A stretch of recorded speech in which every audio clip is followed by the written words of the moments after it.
Corona తర్వాత ఆర్థిక మాంద్యం భయాలు రోజురోజుకు ఎక్కువవుతున్నాయి. అధిక ద్రవ్యోల్బణంతో ఆర్థిక మాంద్యం ఏటా పెరిగిపోతూనే ఉంది.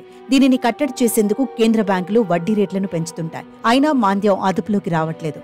ఇలాంటి క్లిష్ట పరిస్థితుల్లో చాలా కంపెనీలు ఖర్చుల్ని తగ్గించుకుంటున్నాయి. ఇందులో భాగంగానే చాలా మంది ఉద్యోగులను తొలగిస్తున్నాయి ఐటీ కంపెనీలు. గతేడాది లే ఆఫ్స్ ఆరంభం నుంచి భారీగా జరగ్గా ఇప్పుడు కొత్త సంవత్సరంలోనూ మళ్లీ ఉద్యోగాలు ఊడిపోతున్నాయి. ఇప్పటికే దిగ్గజ కంపెనీలు Amazon, Microsoft, Google, sales force వంటి కంపెనీలు పెద్ద సంఖ్యలో ఉద్యోగుల్ని తొలగించాయి. దాదాపు 35,000 మందికి పైగా నెలలోనే ఉద్యోగాలు కోల్పోయారని లే ఆఫ్స్ అనే రిపోర్టు వెలువరించింది. తాజాగా బెంగళూరుకు చెందిన ఒక ఐటీ ఉద్యోగి కామెంట్స్ చేసిన ట్వీట్స్ ఇప్పుడు సోషల్ మీడియాలో వైరల్ గా మారాయి.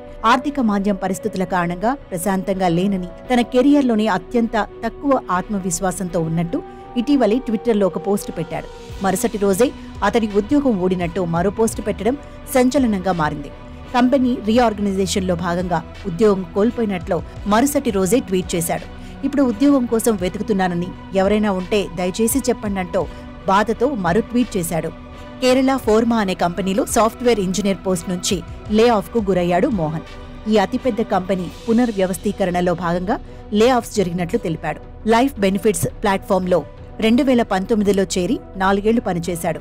లే ఆఫ్ కు గురయ్యే సమయానికి మోహన్ ఫుల్ టైం రిమోట్ ఎంప్లాయీగా ఉన్నాడు. కేరళ కొచ్చిన్ నుంచి పనిచేస్తున్నాడు. ఇక మోహన్ ట్విట్టర్ పోస్ట్ కింద పలువురు కామెంట్లు చేశారు.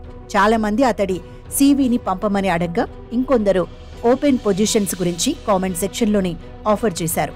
టెక్ ప్రపంచంలో పరిస్థితులు ఎంత త్వరగా మారిపోతాయో మోహన్ కథ మనకు గుర్తు చేస్తుంది.